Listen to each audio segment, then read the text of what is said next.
නමෝ තස්ස භගවතු අරහතෝ සම්මා සම්බුද්දස්ස නමෝ තස්ස භගවතු අරහතෝ සම්මා සම්බුද්දස්ස නමෝ තස්ස භගවතු අරහතෝ සම්මා සම්බුද්දස්ස ශ්‍රද්ධා සම්පන්න කාරුණික පින්නතුනි කවුරුත් උතුම් සද්ධර්ම ශ්‍රවණයට සූදානම් වන මොහොත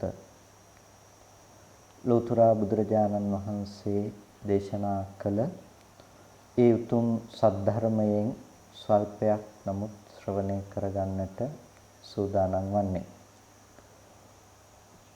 පින්නතුනි අපිට බුදුරජාණන් වහන්සේ දේශනා කළ ප්‍රතිපදාව පිළිබඳව විමසනකොට අපි මීට පෙර කතා කරලා තියෙනවා මූලික ලෙසම තිබිය යුතු දේ තමයි සත්‍ය ඥානය කියලා කියන්නේ.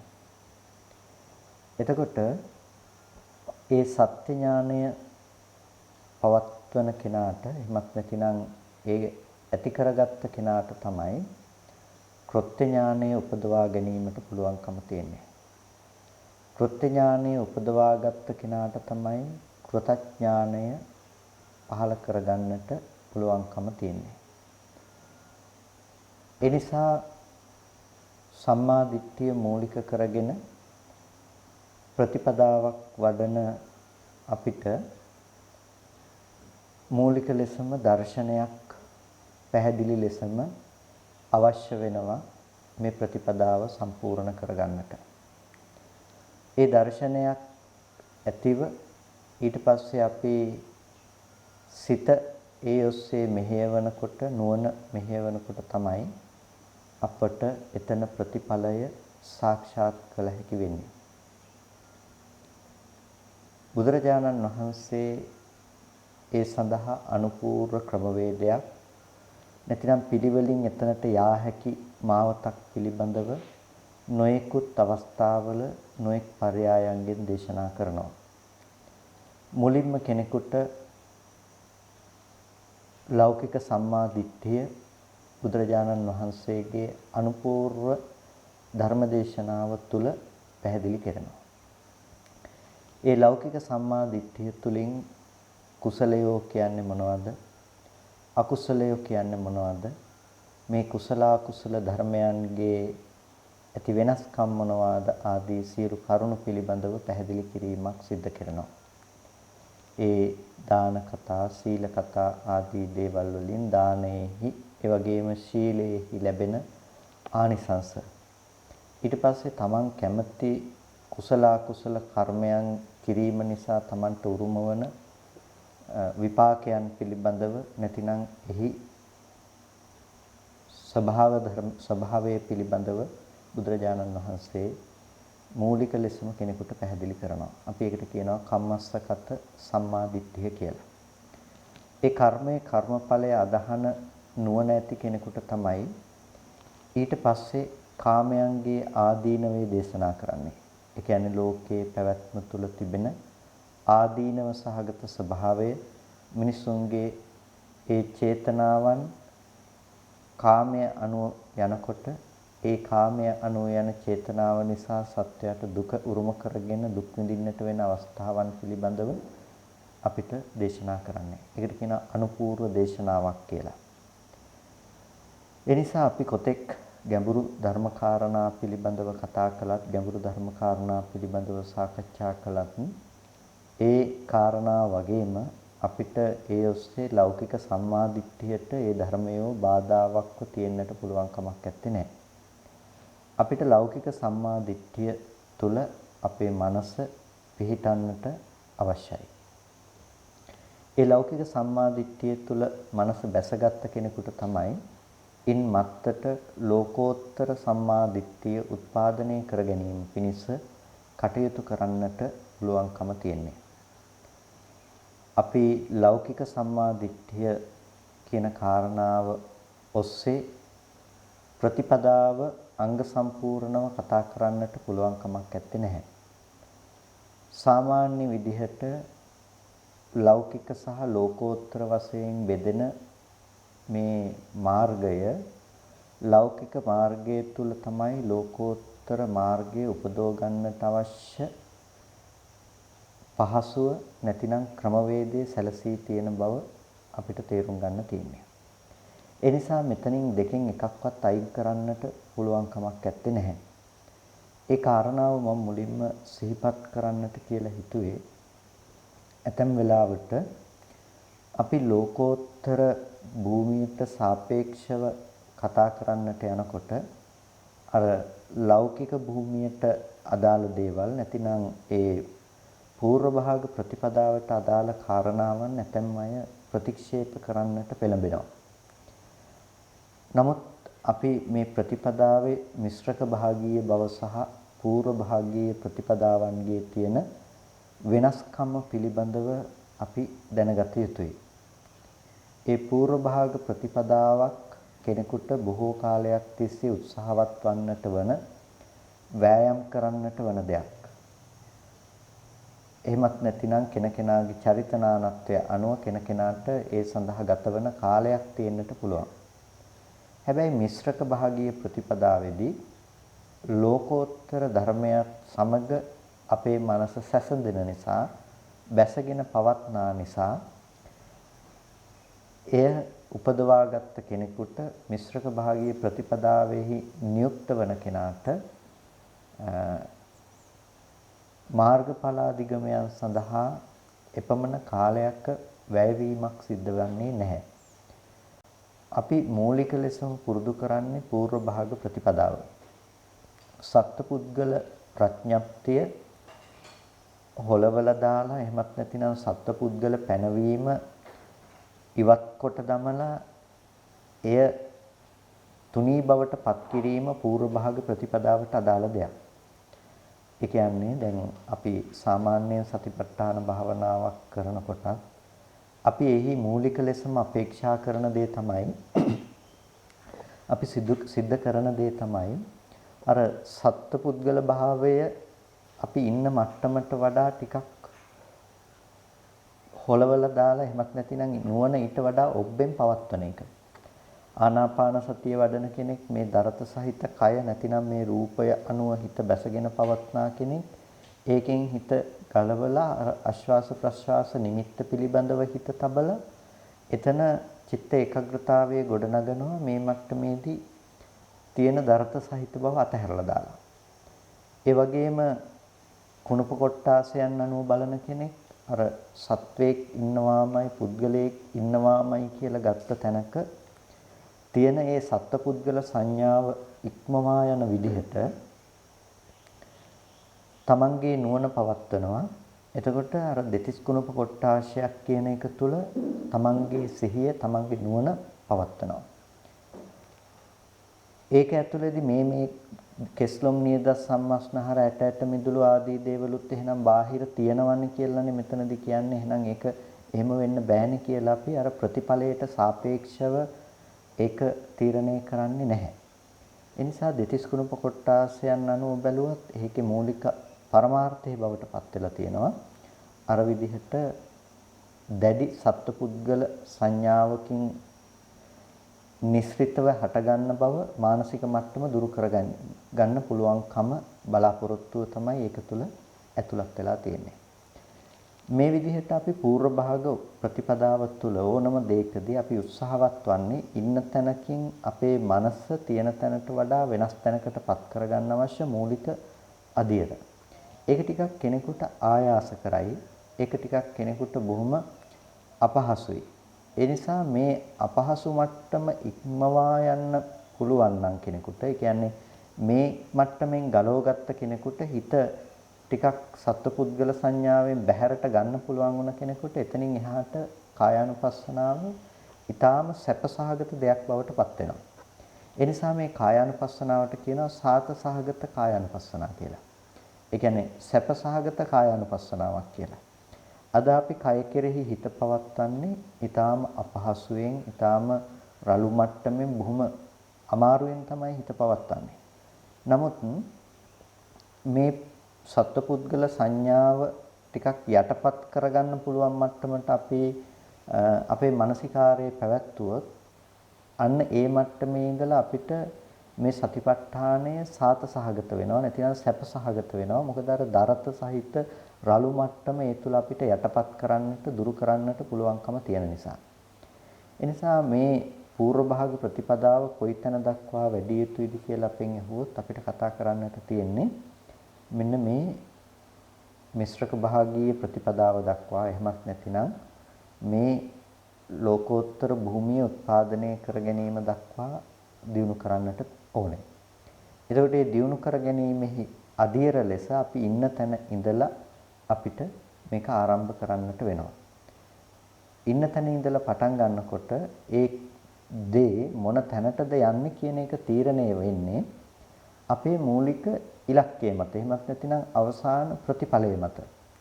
අපි ගොඩක් වෙලාවට අවසාන ප්‍රතිඵලය පිළිබඳව තීරණයක් නොමැතිකම නිසා අපේ භාවනා මාර්ගය තුළ සමහර විටක අපි ටිකක් දුර්වල වෙනවා. එහෙමත් නැතිනම් අපේ ප්‍රතිපදාව තුළ අපි ටිකක් ලැසි වෙනවා.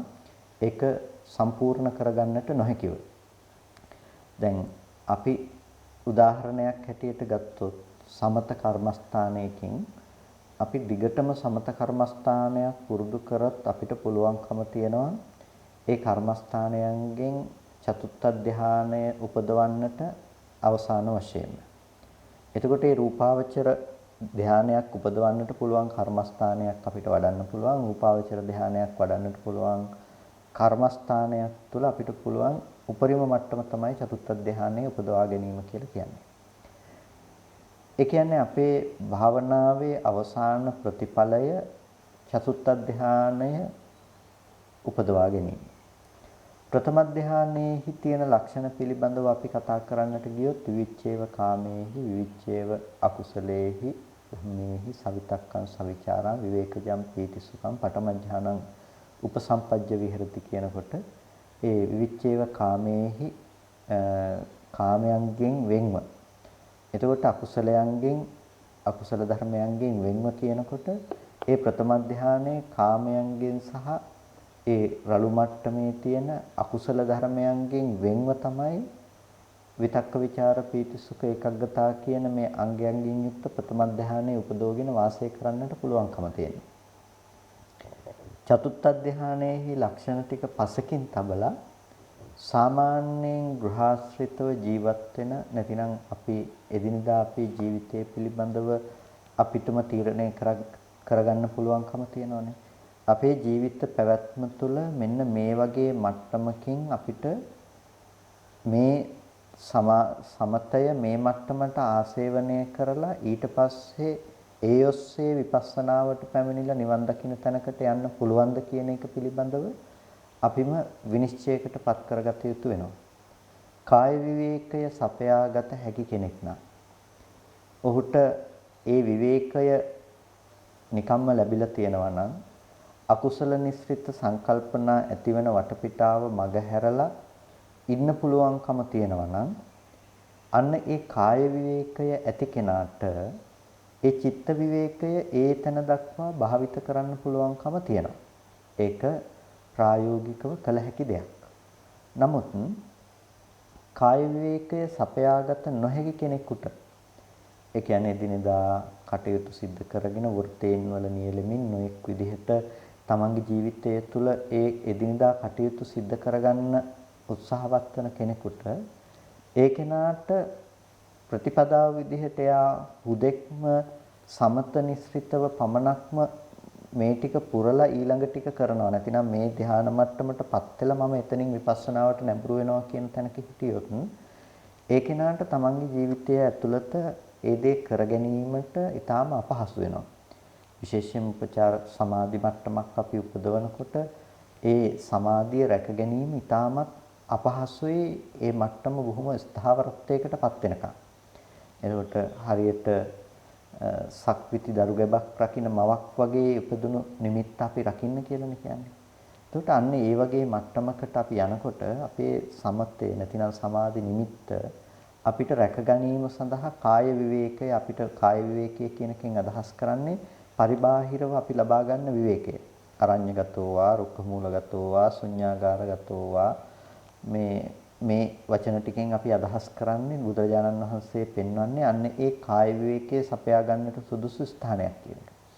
අන්න ඒ ටිකෙන් නැතුව අපි අර තැනට යන්නට උත්සාහවත් වෙනවා නම් අපි හැම වෙලාවකදීම ඒ සඳහා උත්සාහවත් වෙනවා, සමාධිය උපදවනවා, සමාධියට ආසන්න වෙනවා. ආපහු අපි එදිනදා කටයුතු ටික කරලා එනකොට අර ඉපදුණු සමාධිය බොහොම වේගෙන් ආපහු පරිහානියටපත් වෙනවා. ඒ හින්දා අපිට ආපහු ඒක උපදවන්න වෙනවා.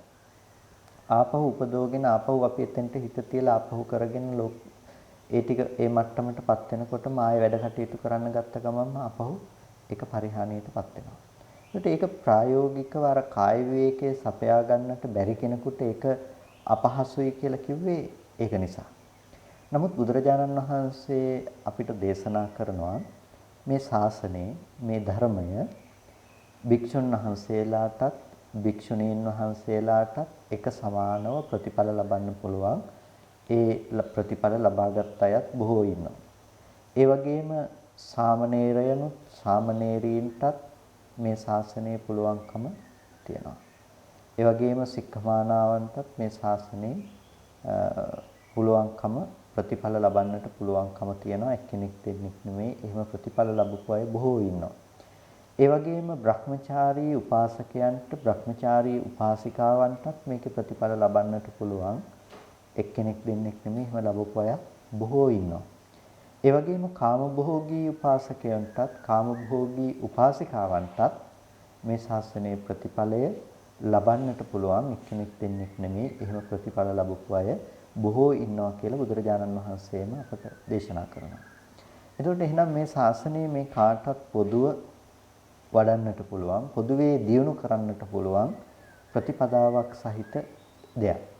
අන්න ඒ නිසා තමයි ඒ සමතය මූලික කරගෙන අර මට්ටමින් චිත්ත ඒකාග්‍රතාවයක් ගොඩනගාගෙන විපස්සනාව කෙරෙහි නැඹුරු වෙලා පහසුවෙන් ඒ ගමන යන්න කෙනෙකුට පුළුවන්කම තියෙනවා කාය විවේකයේ තියෙන කෙනෙකුට.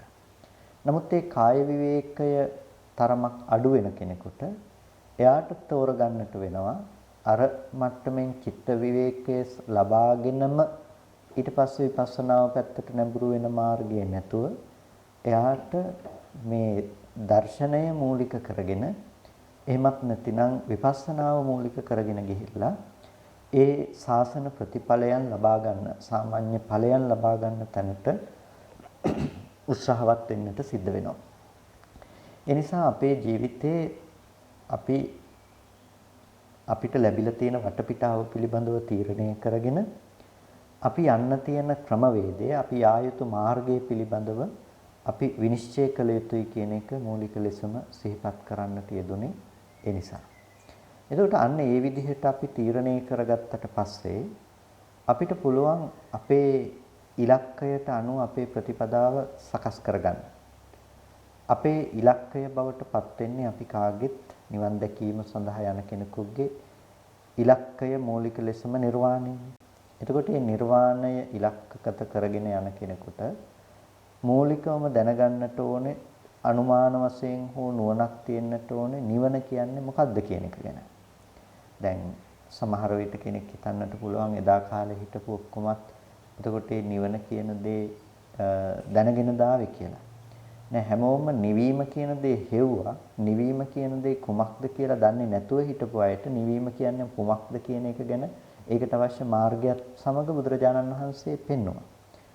කෙනෙක් ඒක දැනගෙන ඒ මොහොතේම අවබෝධ කරගත්තා. තවත් කෙනෙක් ඒක දැනගෙන විවේකයේ සපයාගෙන වඩලා ඒ නිර්වාණයට නැතිනම් ඉලක්කයටපත් උනා නැතිනම් කෘතඥානෙ උපදවගත්තා.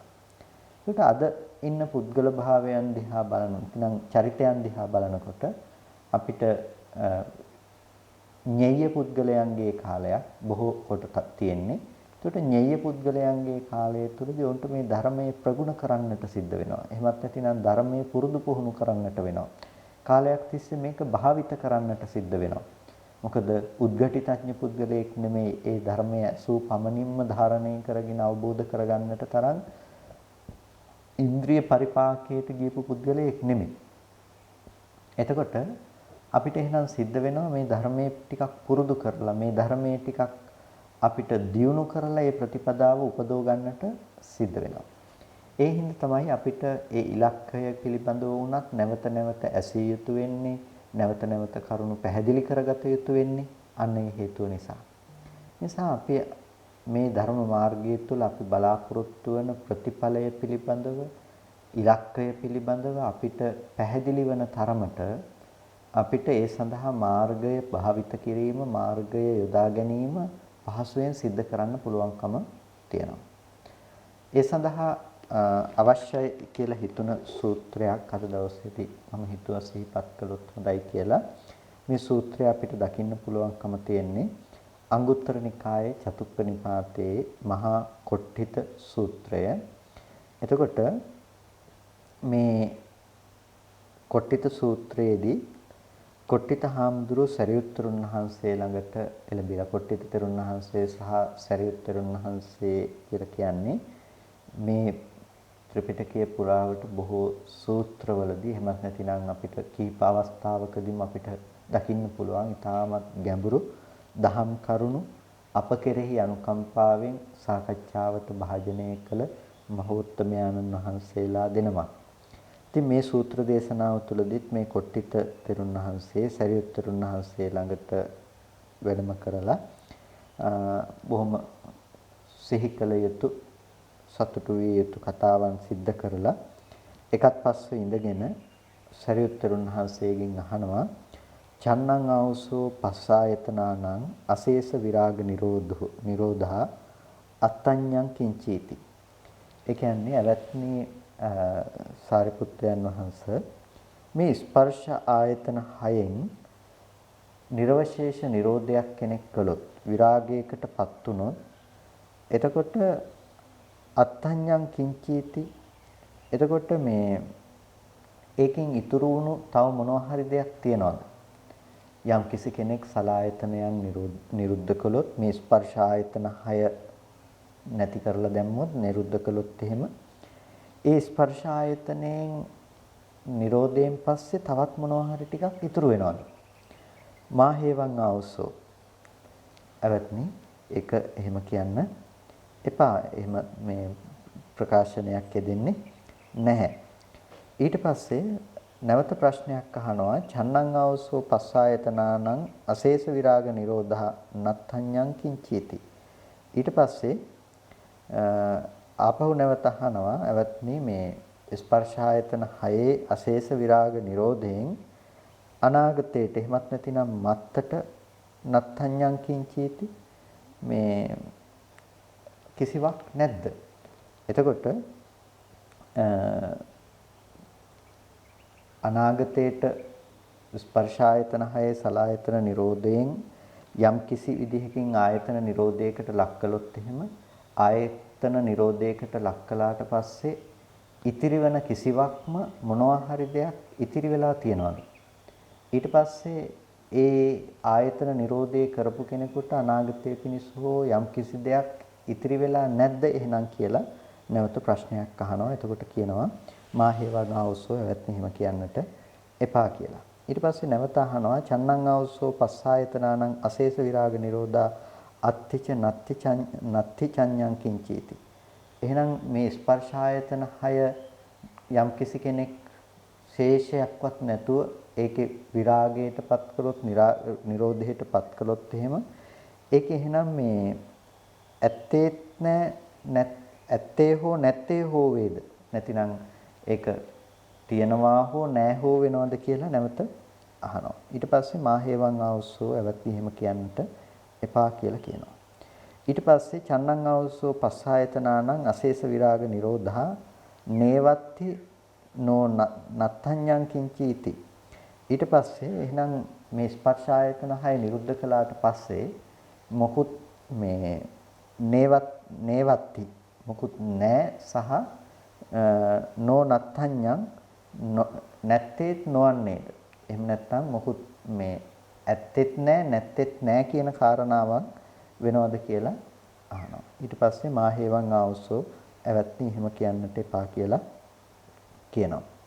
ඊට පස්සේ දැන් මේක ටිකක් සංකීර්ණ ප්‍රශ්නයක් නේ. දැන් ස්පර්ශ ආයතන 6 නිරෝධය සලආයතන නිරෝධයකටපත් වුනහම අහන ප්‍රශ්නේ තමයි මොනවත් දෙයක් දකින්න පුළුවන්. දින් මැත්තේ මොනවත් තියනවද? ආයතන 6 නිරුද්ධ කළාට පස්සේ තව මොනවා හරි තියනවද? ඊට පස්සේ මේ ඒක අහන්න එපා. එහෙම කියන්න එපා කියනවා. ඊට පස්සේ නැවත අහනවා එහෙනම් ස්පර්ශ ආයතන 6 නිරුද්ධ කළාට පස්සේ මැත්තේ එහෙනම් අනාගතේ මොනවා හරි දෙයක් එහෙනම් නැද්ද තියෙන දෙයක්?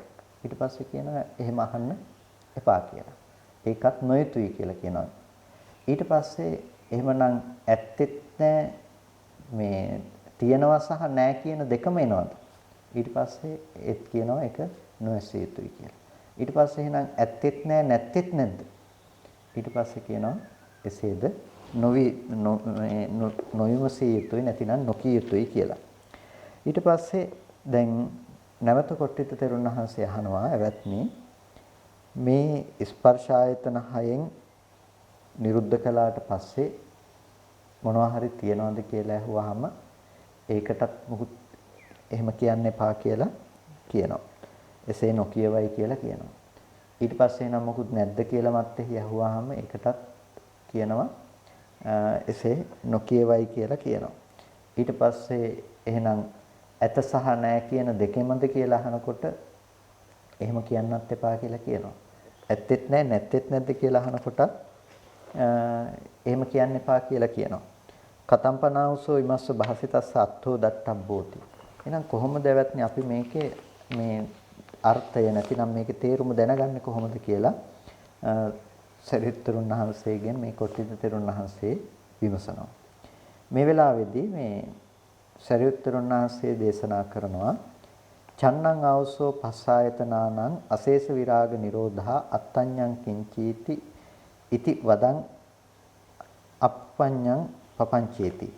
එතකොට මේ යම්කිසි කෙනෙක් ස්පර්ශ ආයතන 6ම මේ ශේෂයක්වත් නැතුව විරාගයට නිරෝධයටපත් වුනොත් අත්තඤ්ඤං කිංචීති ඉදං ඉති වදං මොකක්වත් තියනවද කියලා මේ ඇහුවොත් එහෙම අප්පපංචම් පපංචේති ප්‍රපංච නොකල යුතු තැනක් පපංචේති ප්‍රපංච කරනවා. ඒ වගේම ස්පර්ශ ආයතන 6 නිරුද්ධ කළොත් එහෙම මොකක්වත් නැද්ද කියලා අහනකොට පවතින ඊට පස්සේ අනාගතයට හෝ ඊට පස්සේ පවතින යමක් නැද්ද කියලා අහනකොට එතකොට කියනවා ඒද අප්පපංචම් පපංචේති ප්‍රපංච නොකළ යුතු දෙයක් ප්‍රපංච කරනවා. ඊට පස්සේ අත්තිච නත්තිචඤ්ඤං කිංචීති කියලා මේ එහෙම නැත්නම් තියනවා හෝ නැහැ හෝ කියන මේ දෙකමද කියලා අහුවත් ඒත් අප්පපංචම් පපංචේති ප්‍රපංච නොකළ යුතු දෙයක් ප්‍රපංච කරනවා. ඊට පස්සේ මේ නේවත්ති නෝ නත්තඤ්ඤං ඇත්තෙත් නැහැ නැත්තෙත් නැහැ කියනවා නම් ඒකද අප්පපංචම් පපංචේති අප්‍රපංච වූ දෙයක් ප්‍රපංච කිරීමකුයි තියෙන්නේ.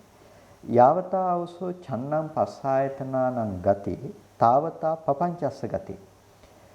එවත්නි යම්තාක් මේ ස්පර්ශ ආයතන 6 ගතියක් තියෙනවා නම් තාවතා පපංචස්ස ගති ඒතාක් ප්‍රපංචයාගේ ගතිය තියෙනවා. යාවතා පපංචස්ස ගති යම්තාක් ප්‍රපංචයාගේ ගතිය තියෙනවා නම් තාවතා චන්නම් පස්සායතනානං ගති ඒතාක් ස්පර්ශ ආයතන 6 ගතිය තියෙනවා.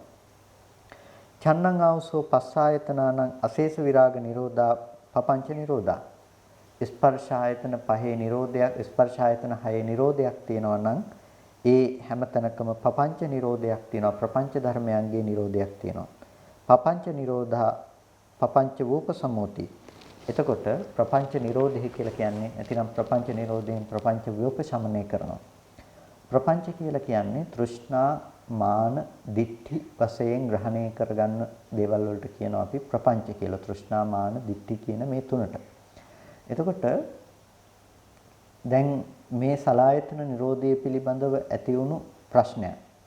විශේෂයෙන් මේ සූත්‍රය මම කතා කරන්නට අවශ්‍යයි කියලා හිතුවෙත් කතා කළොත් හොඳයි කියලා හිතුවෙත් ගොඩක් වෙලාවට අපි නිවන පිළිබඳව කතා කළත් ඒ තුල අපි අනවශ්‍ය මට්ටමින් ප්‍රපංචයන් උපදවන්නට නැතිනම් ඒ තුල පවා අපි අපේ දැන් තියෙන මනෝභාවය තුල ඉඳලා ඒ මට්ටම තීරණය කරන්නට පෙළඹෙනවා.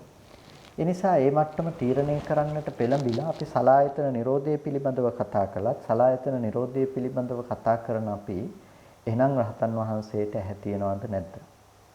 රූප තියනවද නැද්ද? අපි වගේ දැනගන්නවද නැද්ද? මනස තියනවද නැද්ද? මේ ආදී වශයෙන් නොඑක් ප්‍රපංචයන් සිද්ධ කරනවා. අර ප්‍රපංච නොකල යුතු තැන ප්‍රපංච කිරීම කියන දේ අපි සිද්ධ කරනවා. එතකොට ආයතන නිරෝධයෙන් පස්සේ ආයතන ටික නැති වුණාට පස්සේ එහෙනම් එතනින් පස්සේ යමක් තියනවද කියන එක නොයුතු දෙයක්. ඒක නොඇසිය යුතු දෙයක්. ඒක එසේ නොකළ යුතු, එසේ කතා නොකළ යුතු දෙයක්. එහෙනම් මොකුත් නැද්ද කියලා අහන එකත් ඒක නොයුතු දෙයක්.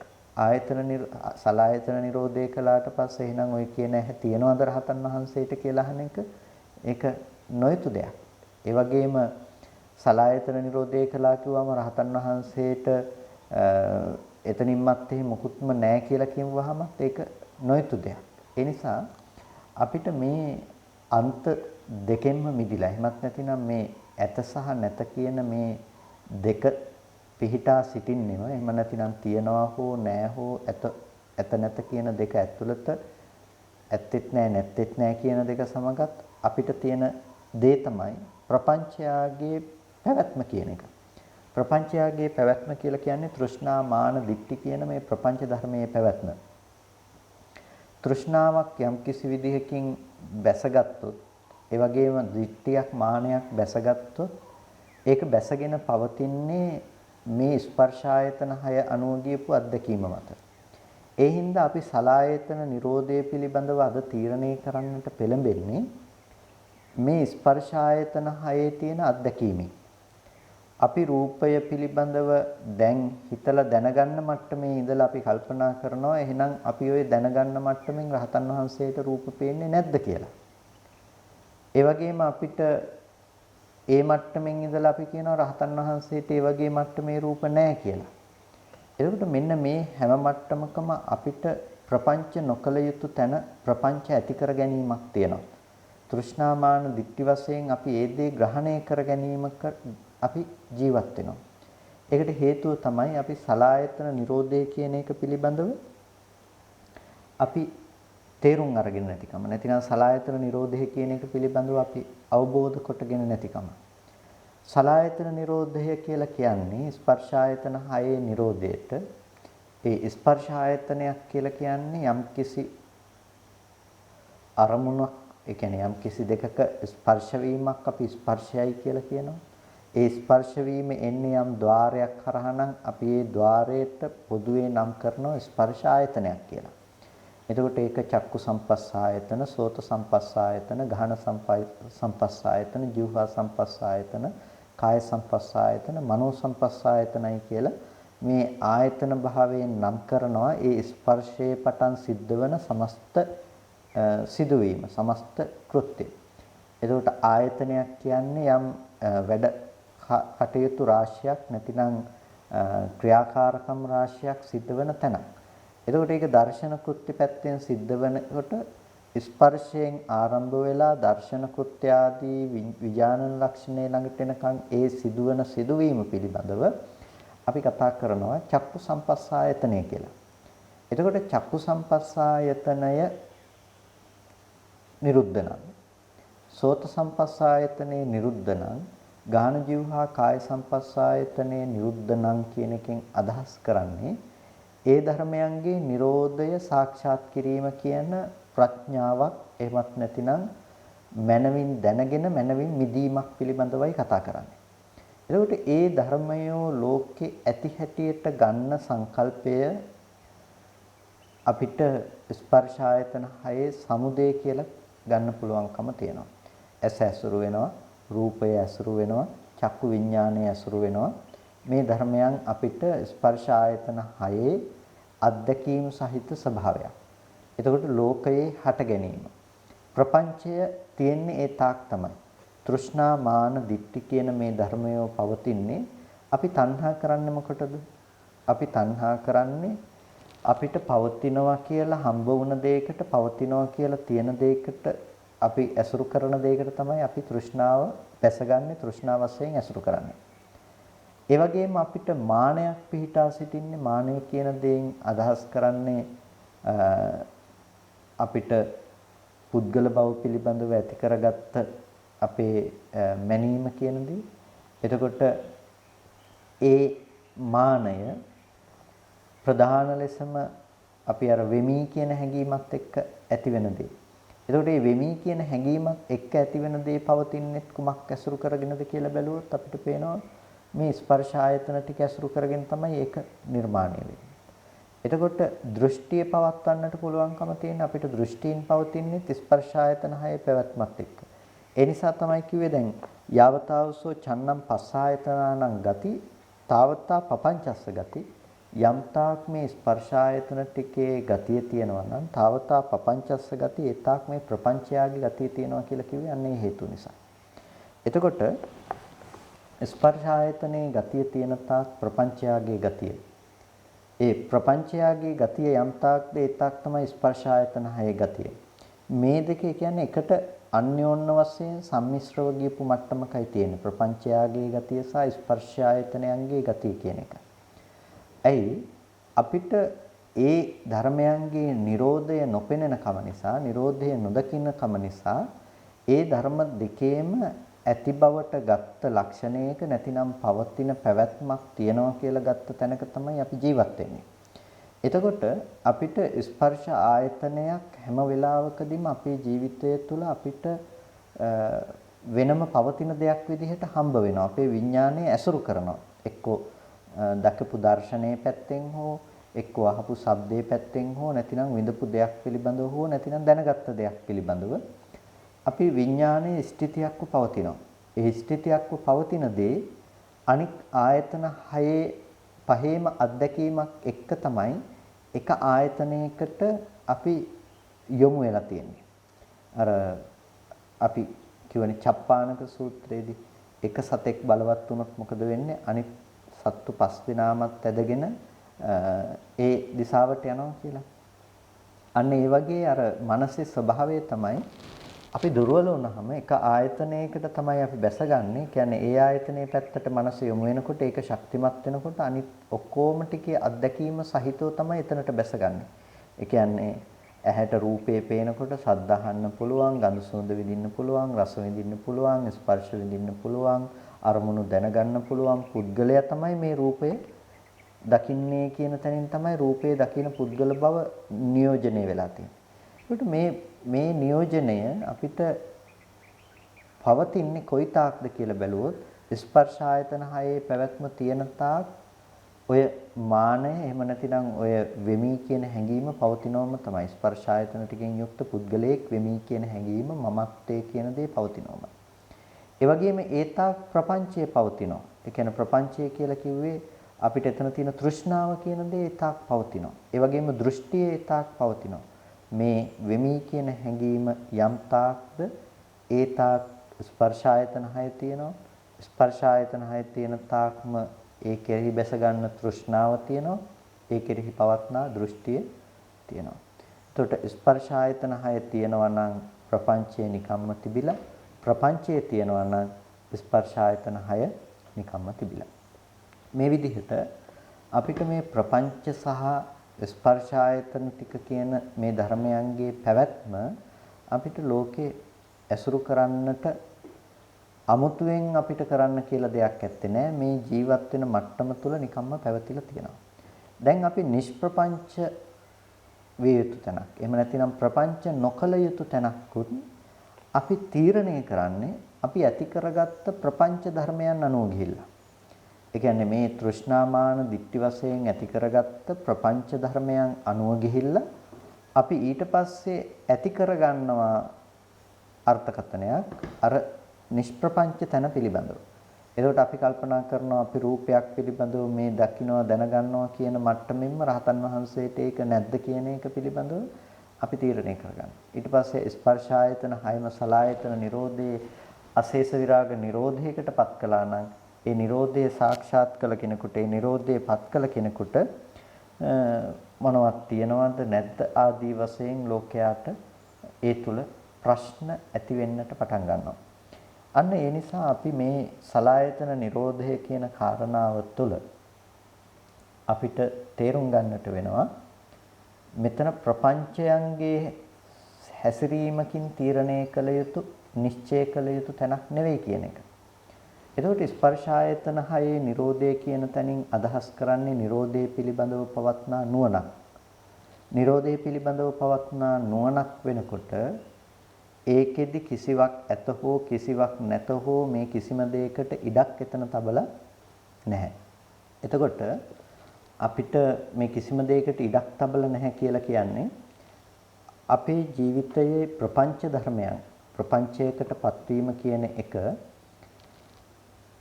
පවත්වන්නේම ස්පර්ශ ආයතන 6 ඇති බවට ඇසුරු කරන තැනදී කොයි වෙලාවකවත් ස්පර්ශ ආයතන 6ක ස්පර්ශය කියන කෘත්‍ය සිද්ධ වන මොහොතේදී ප්‍රපංච ධර්මයන් පැවතුනේ නැහැ.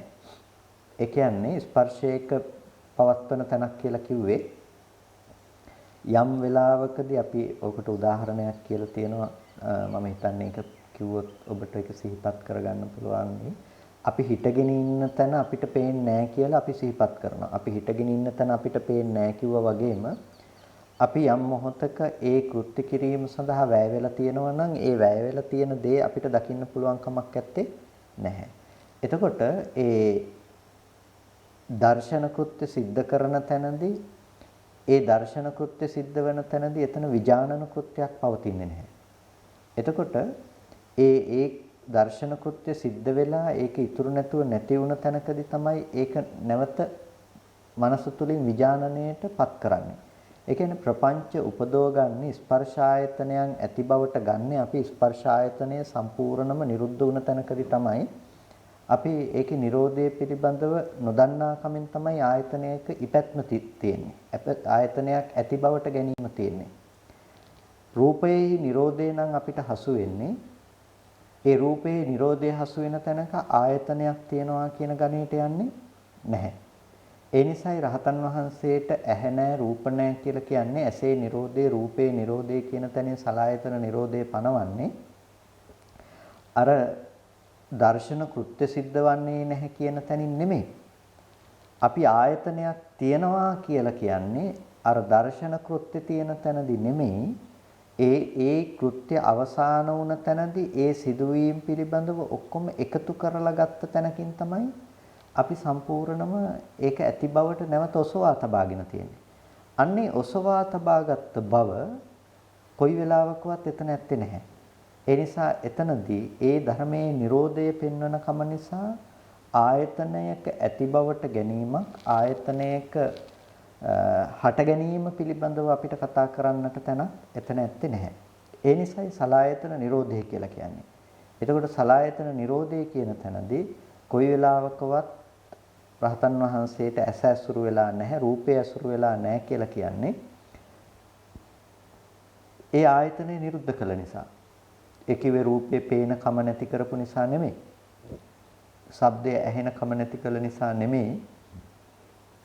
අපි ඒ ආයතනය නිරුද්ධ කළා කියලා තියෙන්නේ. ඒ පෙනෙන කම ඇති වුණු ඇහෙන කම ඇති වුණු තැන කෙරෙහි නැවත නැඹුරු වෙන මනසක් නැති කරපු කම නිසා. මනෝ විතර්කය ඒ මත පතිත කරන කම නැති කරගත්ත නිසා ඒ මත ප්‍රක්ෂේපණය කරලා දෙයක් උපදව ගන්න කම නැති කරගත්ත නිසා අපි කියනවා සලායතන නිරුද්ධයි කියලා. එතකොට ඒ ප්‍රක්ෂේපණය කරගන්න නැතිනම් මනෝ විතර්කයේ පැත්තට පතිත නොකර හිටියේ අනිත්‍ය වූ දේ අනිත්‍යයි කියලා දැක්ක නිසා. අනිත්‍ය වූ දේ අනිත්‍යයි කියලා දකින්න පුළුවන් වෙන්නේ ඒක හේතු නිසා හටගෙන හේතු නැති වෙනකොට නැති වෙන බව දැකීම තුළ පමණමයි ඒකේ අනිත්‍ය දකින්න පුළුවන්කම තියෙන්නේ. හැබැයි ඒක හටගන්න වෙලාවට ඒකේ අනිත්‍ය කතා කරන්නේ නැහැ. හේතු නිසා සකස් වෙලා හේතු නැති වෙනකොට නැති වෙනවා කියන මේ අනිත්‍යතාවය කෙනෙකුට දකින්න වෙන්නේ ඒ ධර්මය හටගෙන නිරුද්ධ වුණාට පස්සේ. ඒක ඇති බවට ගන්න වෙන්නේත් ඒක හටගෙන නිරුද්ධ වුණාට පස්සේ. ඒ වගේම ඒක නැවත නිරුද්ධයි කියන දේ ගන්න පුළුවන් වෙන්නේ ඒක හටගෙන නිරුද්ධ වුණාට පස්සේ. ඒ නිසා මේ මට්ටම් දෙකක් තියෙනවා. එක මට්ටමකදී කිසිම විදිහකින් සමුදය හෝ නිරෝධය හෝ මාර්ගය හෝ කියන කාරණාවන් නෙදෙන්නේ නැති මට්ටමක්. ඒක තමයි ඇහැට වර්ණ සටහනක් පැමිණෙනවා කියන මොහොතේදී අපි චක්කායතනයයි කියලා ඇත්තටම චක්කු ධාතු කියන මට්ටමේදී චක්කායතන කියන මට්ටමේදී යථාර්ථයක් විදිහට හටගන්න චක්කුව කියන තැන.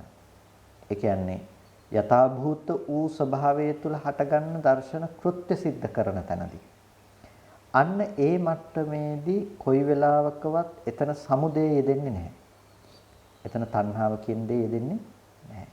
ඒ වගේම එතන යෙදෙන්නේ නැහැ නිරෝධය කියන දේ. නිරෝධය යෙදෙන්නේ නැහැ කියලා කියන්නේ එතන නිරෝධය පිළිබඳ නුවණක් එතන තියාගන්න පුළුවන් කමක් නැත්තේ නැහැ.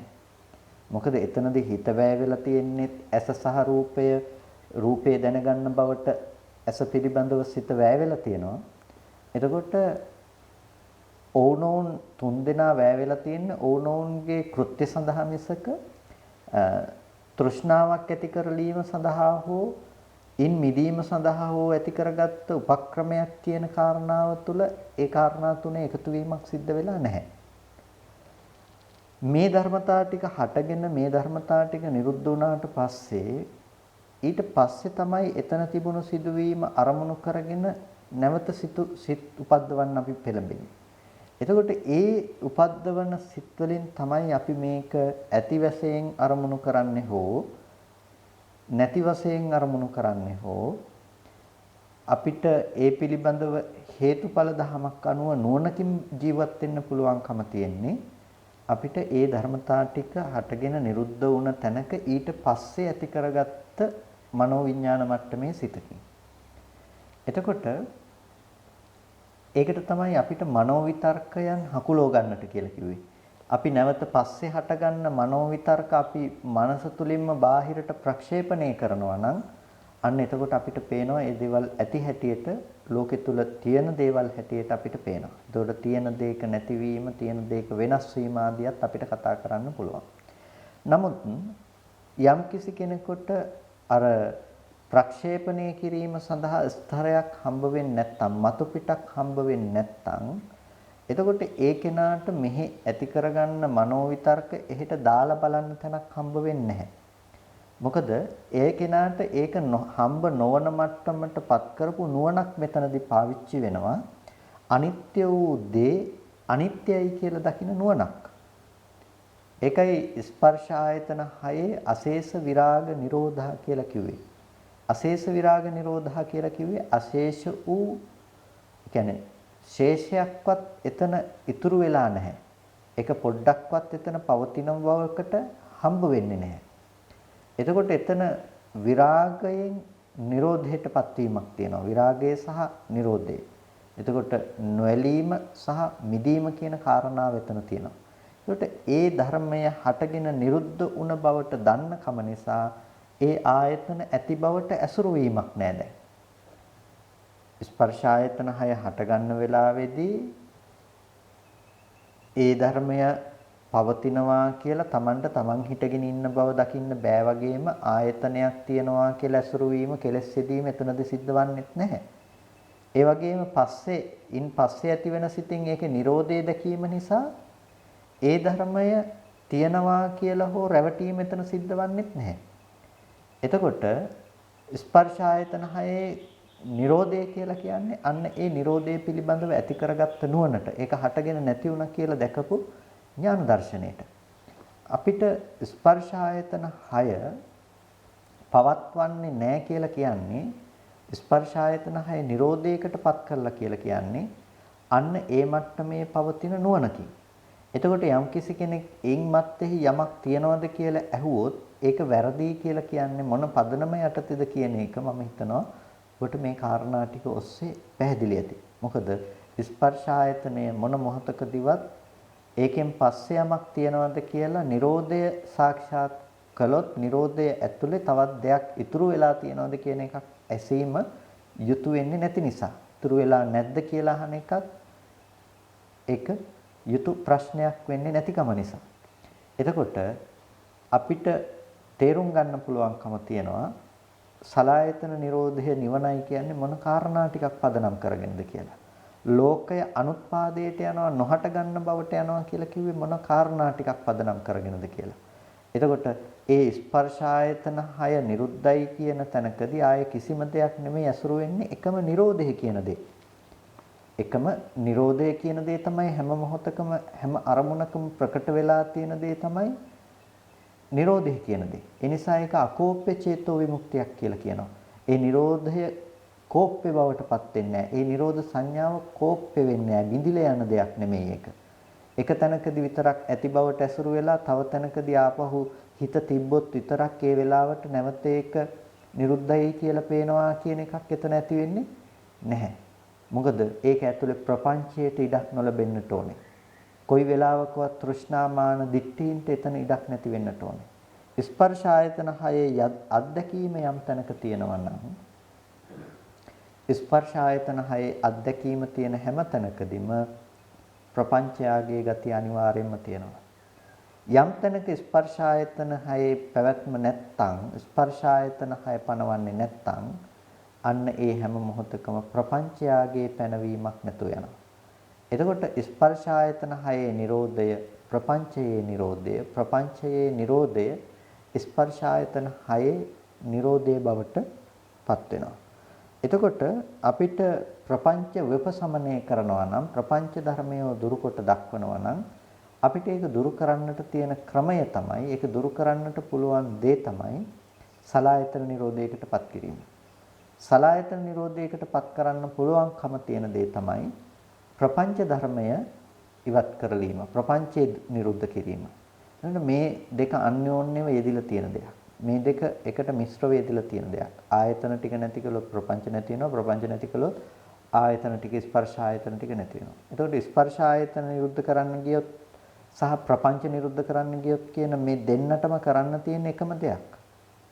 ඒ දෙන්නටම කරන්න තියෙන්නේ එකම දෙයක් කියලා කිව්වේ හේතු නිසා සකස් වුණ ධර්මය හේතු නැති වෙනකොට නැති වෙනවා කියන අනිත්‍යතාවය සාක්ෂාත් කරන්න. ඒකයි අනිත්‍ය සංඥාව පිළිබඳව බුදුරජාණන් වහන්සේ දේශනා කරන්නේ බොහොම වර්ණනා කරලා අනිත්‍ය සංඥාව පිළිබඳව සබ්බං කාමරාගම් පරියාදීයති සබ්බං රූපරාගම් පරියාදීයති අනිත්‍ය සංඥාව වඩන කෙනා සියලු කාමරාගය දුරු කරලා දානවා රූපරාගය දුරු කරලා දානවා මේ ආදී වශයෙන් නිවනගෙන විද්දෙන දෙයක් හැටියට අනිත්‍ය සංඥාව භාවිත කරන්න කියලා අපිට දේශනා කරන්නේ ඒ නිසා.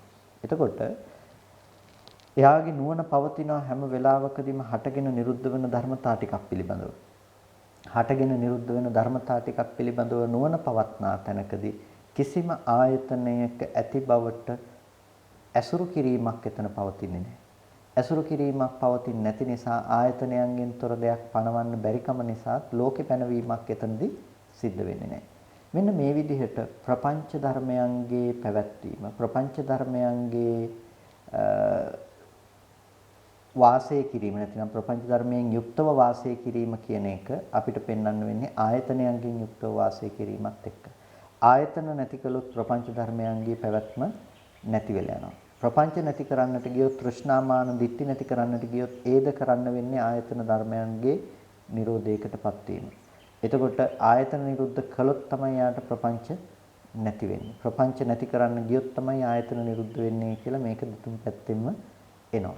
එතකොට අපිට ඒ සඳහා අපි මුලින්ම කතා කළා වගේ මේකට ප්‍රවේශයක් ගත්ත තැනදී අපි කතා කළා වගේම එකපාරම සලායතන නිරෝධය කිව්වයි කියලා සලායතන නිරෝධයකට කෙනෙකුගේ හිත සැසඳෙන්නේ නැහැ. කෙනෙකුගේ හිත බැසගන්නේ නැහැ. සලායතන නිරෝධයට හිත සැසඳීමට බැස ගැනීමට පත්වන්න නම් එයාට ටිකක් වැඩුණු මනසක් තියෙන්නට ඕනේ. ඒ වැඩුණු මනස අපිට උපදව ගන්න තියෙන්නේ අර පූර්ව භාග ප්‍රතිපදාව තුළ අපේ මනස දියුණු කිරීමෙන්. ඉස්සෙල්ලම පුද්ගල ඝන සංඥාව පුද්ගලත්වයේ තුළ ඇතිව තියෙන ඝනත්වය අපි දුරු කරගන්නට ඕනේ. ඒ පුද්ගලත්වයේ තුළ ඇති කරගෙන තියෙන ඝනත්වය අපි දුරු කරනවා කියලා කියන්නේ අපේ ඉන්න මට්ටම බොරුවක් කියලා ඉස්සෙල්ලම පෙන්නලා දෙන එක.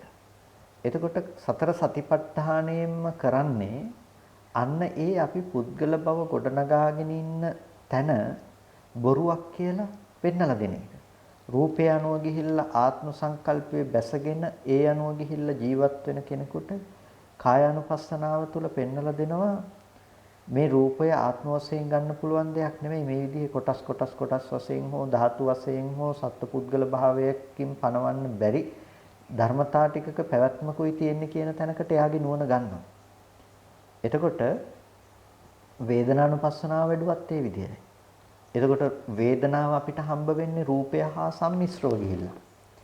කයට ඇති වෙන වේදනාවක්, කෙනෙකුට ඇති වෙන වේදනාවක්, මට ඇති වෙන වේදනාව කෙනෙකුගේ වෙලා, එතකොට කෙනාට පැමිණෙන වේදනාවක් තිබිලා අපිට මේ විදිහට හම්බෙන තැනකදී එයා වේදනාව කියන ධර්මයේ විතරක් කරමුණු කරගෙන ඒකට රූපය ඇසුර නොවන විදිහට එයා වේදනාව අනුව බලමින් වාසය කරන්න පටන් ගන්නවා. වේදනාවේ කය අනුව බලන්නේ නැතුව වේදනාව අනුව බලමින් වාසය කරන්නට පටන් ගන්නවා.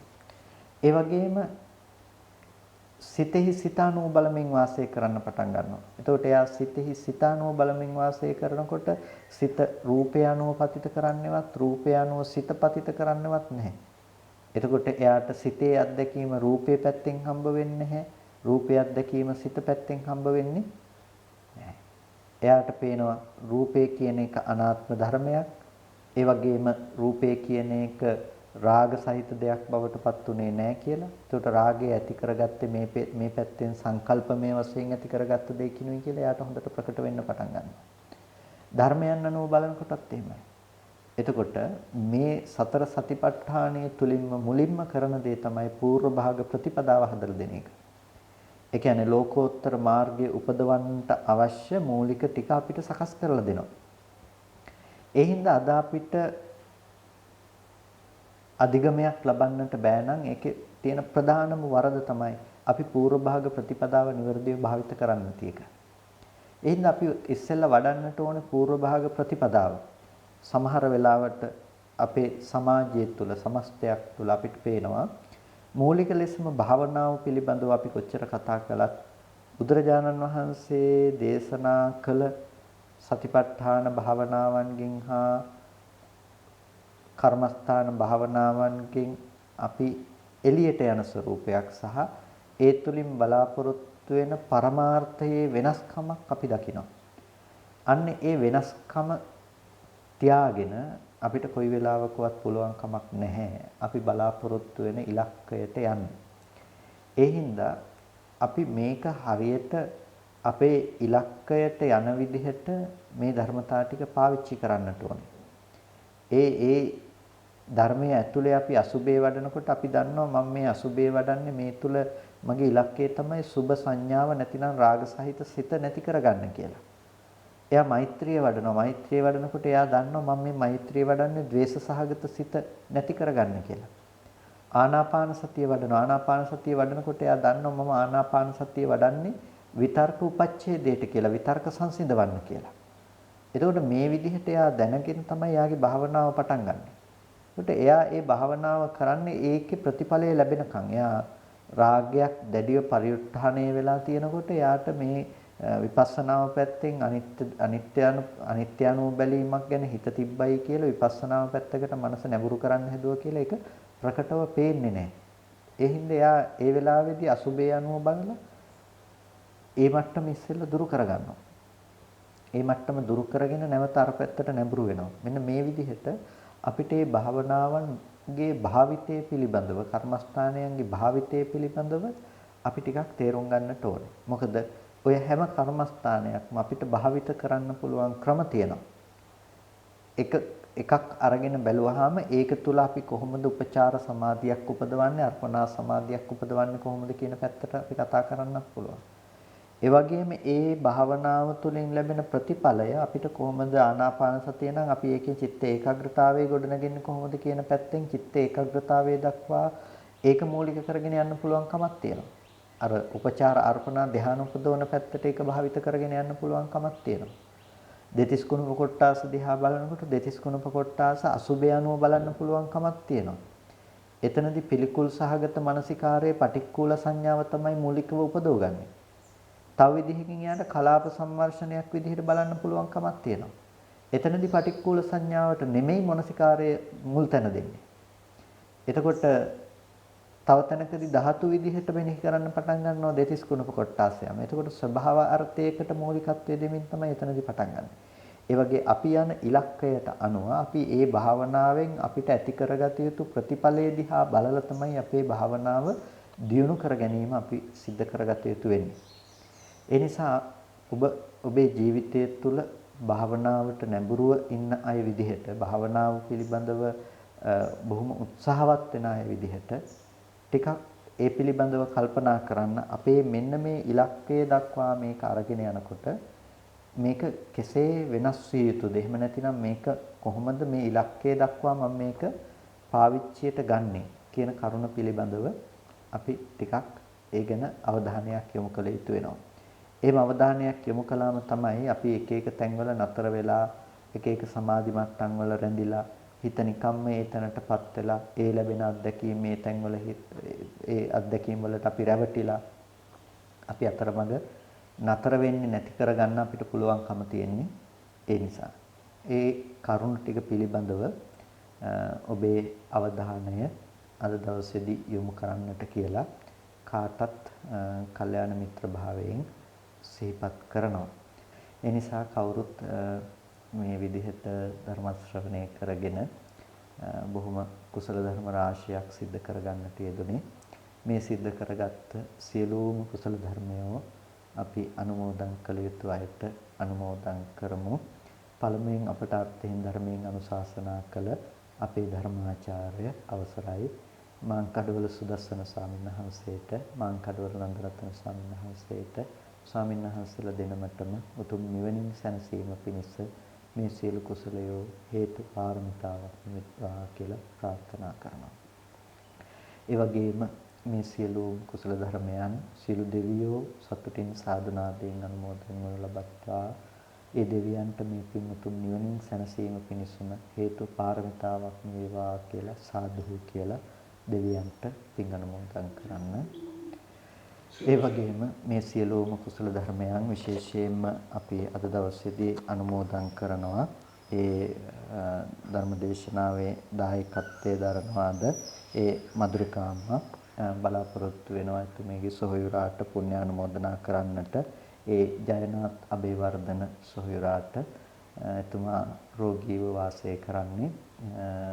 ඒ ඇති වෙලා තියෙන රෝගී තත්ත්වය ඉක්මනින් සමතේකටපත් කරගන්නට මේ සීල කුසල ධර්මයන්ගේ බලයෙන් ධර්ම දේශනා කළ ධර්ම ශ්‍රවණය කළ සීල කුසල ධර්මයේ බලයෙන් අප ජීවිතේ පුරාවට සිද්ධ කරගත්තා වූ ඒ සීල කුසල ශක්තියේ බලයෙන් රත්නත්‍රය අනන්ත ගුණානුභාව බලයෙන් නිදුක් නිරෝගී සුවපත් බව චිරජීවනයේ සැලසේවා. කායික මානසික සැනසෙල්ල උදා කරගෙන එතුමාට නිරෝගී සම්පත් ලබා ගැනීමට ධර්මානුකූල ජීවිතයක් සඳහා පිවිසීමට අවශ්‍ය ශක්තිය සැලසේවා කියලා අපි විශේෂයෙන් ආශිර්වාද කරනවා.